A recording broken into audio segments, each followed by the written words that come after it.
Hello students, welcome to the 16th video lecture of electrostats. This video lecture we will proceed with applications of Gauss theorem. Multiple applications we have to study. Let us start with the first one. The first one is the electric field intensity due to an infinitely long straight charged wire. So if infinitely long straight charged wire is there, straight wire, let's have the diagram of this. Suppose we have a wire which is uniformly charged and it is positively charged and infinitely long. Extension is up to infinite on both the sides. This dotted line shows the same thing. Minus infinite to plus infinite is the extension. Now, to calculate the electric field intensity due to this uniformly charged wire, let us assume the Gaussian surface, which is a Gaussian cylinder, because we have to apply the Gauss theorem to calculate the same. So the Gaussian surface will be a cylinder. Why? Because if you zoom in the wire, the shape of the wire is also cylindrical.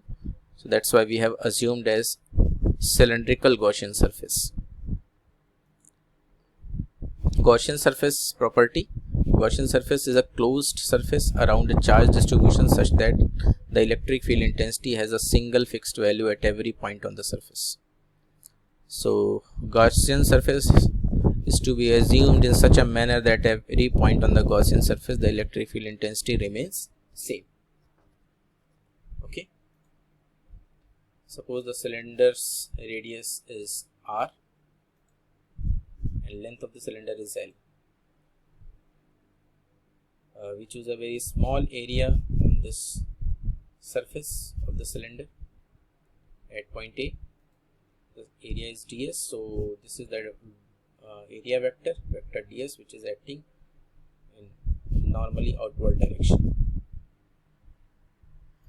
Now next, this is the electric field intensity direction. Because of this positive charge, the electric field intensity will be in outward direction at the surface.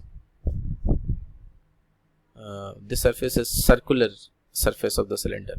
So you can see the cylinder on both the sides. The cylinder is cylinder is having the circular surfaces, and this is the curved surface of the cylinder. Now at point B, again choose a small area ds. So this will be the area vector ds, and again this is the direction of electric field intensity. So you can see in at both the places the electric field intensity and area vector are at 90 degree. Here also the area vector and electric field intensity are at 90 degree, perpendicular to each other. Let us assume a small area on the curved surface at point C. Again vector ds, normally outward direction area vector, and electric field intensity you can see again a positive charge is there, so that's why electric field intensity will also be acting in the same direction like this. Okay, so here what is the angle between electric field intensity and area vector? You can see both are in the same direction, so that's why 0 degree. Alright, now from Gauss law, the statement of Gauss law, mathematically we can express as phi e is equal to integration vector E dot ds is equal to q upon epsilon naught integration over the surface. So now net flux linked with the Gaussian surface phi e, that is equal to vector E dot ds integration over whole surface equal to integration of vector E dot vector ds with respect to this surface area plus with respect to this surface area, because when this small area will be integrated, so the surface area will obtain, which is circular in shape, and this also is circular in shape, plus the curved surface at point C, integration of vector E dot ds. Okay, so the net flux link will be the sum of the flux link with the surface, flux link with the surface, and flux link with this curved surface, right? When we'll extend this, or we can say when we'll express this or dot product as the magnitude, then we can write EDS cos 90y. I already told you that here E and ds both are at 90 degrees, so that's why cos 90, right? Here also at point B, sorry, this was for point A and this is for point B, but both the places same treatment is there, so EDS cos 90 plus for the curved surface we can write integration of EDS cos 0. Why? Because E and ds are acting at 0 degree. EDS cos 0. So now this term will become 0, this term will become 0 because cos 90 value is 0. So the net flux link will be equal to E integration of ds. And integration of ds means integration of curved surface area. Okay. And that is 2 pi RL. The curved surface area of cylinder is 2 pi RL or 2 pi RH, so that's why we have written 2 pi RL. Okay. And remember, this is equal to Q upon epsilon naught, which we have already written over here. Okay. Now next to it, Q upon epsilon naught can be written as lambda L upon epsilon naught according to the linear charge density.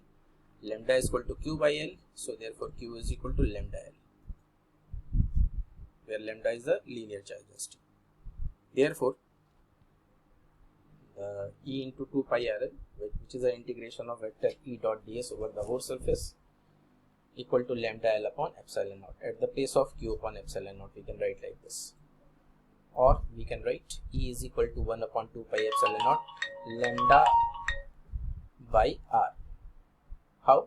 When we transfer all other terms this side, we can write like this, because they like this, because L and L will get cancelled, right? Or we can write E is equal to 1 upon 4 pi epsilon naught 2 lambda by R. Multiplying 2 in numerator and denominator, we can write like this. Clear? In vector form, vector E is equal to 1 upon 4 pi epsilon naught 2 lambda by R, R cap. This is the vector form of electric field intensity due to infinitely long straight charged wire, right? The direction of electric field intensity is radially outward from positive line charge. We could see in the figure, last slide we have seen. For negative line charge, it will be radially inward. Of course, negative charge electric field is radially inward, so that's why it will be radially inward. Note, the electric field intensity is independent of the size of Gaussian surface. It does not depend on the size of Gaussian surface, that we can observe from this expression. Okay. As much long the cylinder you want to construct, you can construct, but it does not depend on the size. Okay, it depends only on the distance of point of consideration. So at point R we consider the point surface small surface, so that's why it depends on the point of consideration. That is, the Gaussian surface should contain the point of consideration. Okay, it means the Gaussian surface should pass through that point where we have to consider the electric field intensity, right? Now this is the first explanation, or sorry, first application of Gauss theorem or Gauss law. Now let us move to the next one. The electric field intensity due to an infinitely long thin plane sheet of charge. So if infinitely long thin plane sheet of charge is there, like this, what is the meaning of infinitely long thin plane sheet of charge? If we assume a point over here, then the distance of that point at which we have to calculate the electric field intensity should be very small as compared to the dimension of the sheet, or we can say length of the sheet, right? In that case, the sheet will be called as infinitely long. Okay. Now again, this is the charges are being distributed over the surface, so that's why sigma is the surface charge density. Assume a Gaussian surface. Again we have assumed a cylindrical Gaussian surface over here. So how many cases we'll find? One case we'll find over here. We will assume the surface, a small surface over here with a small area. Again another will be on this curved surface, and third one will be on the right side. So left face, right face, and on the curved surface. Okay, cylinder's radius is r, let us assume, and length of the cylinder is L. Okay, there is a tip for this derivation. The field lines remain straight, parallel, and uniformly spaced. Because uniform charge distribution, they will remain parallel, straight, and uniformly spaced, which shows the uniform electric field. Right? At point A, we choose a small area. For that, the area vector is ds, and because of this positive charge, the electric field intensity will be acting radially or normally outward direction. So that's why both are electric field intensity and area vector both are in the same direction. So at what angle they are lying over here? 0 degree. Again at point B, again we have assumed a small area, vector ds acting in this direction, and also electric field intensity. Because of this positive charge, electric field intensity is also in normally outward direction, right? So 0 degree angle over here also between area vector and electric field intensity. And third point C we will choose on the curved surface. Okay. Small area we are going to collect over here. So small area, because of this small area, the area vector is acting in normally outward direction, vector ds, and because of these positive charges, the electric field intensity will be acting in this direction. Okay, towards right. So here you can see between area vector and electric field intensity, the angle is how much? 90 degree. But these places the angle is how much? 0 degree. Okay. So from Gauss law we can express like this, that we have already discussed. So net electric flux linked with the Gaussian surface would be net electric flux linked with the Gaussian surface would be the sum of the flux linked with this curved surface plus sum of the flux linked with the left surface and flux linked with the right face. Okay, so that we have expressed vector E dot ds at point A, integration of vector E dot ds at point B, and integration of vector E dot ds at point C. Right? We can see at point A and B, the angle between E and ds is 0, but at point C the angle between E and ds is 90 degrees. So that's why we can express like this, that vector E ds cos 0 for at point A. Why? Because angle is 0 degree, at point B again 0, at point C 90 degrees. So that's why this term will become 0, and these are similar terms, so we can write 2E integration of ds. And you can see integration of ds is the surface area of this whole circular face. So that's why we can write 2E into pi r square. That is the surface area of this face, and also this face, same. So therefore Q upon epsilon naught we can write as sigma pi r square upon epsilon naught, because Q is equal to sigma A, where sigma is the surface charge density. Therefore we can write 2E into pi r square is equal to sigma pi r square upon epsilon naught.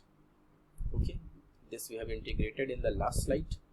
So therefore we can write E is equal to sigma upon 2 epsilon naught. This is the electric field intensity due to the plane sheet, right? In vector form we can write vector E is equal to sigma upon 2 epsilon naught in I cap into I cap. Okay, so we can see the direction of the electric field intensity is normal to the plane, away from the positive charge distribution. For negative charge distribution it will be towards the plane, right? So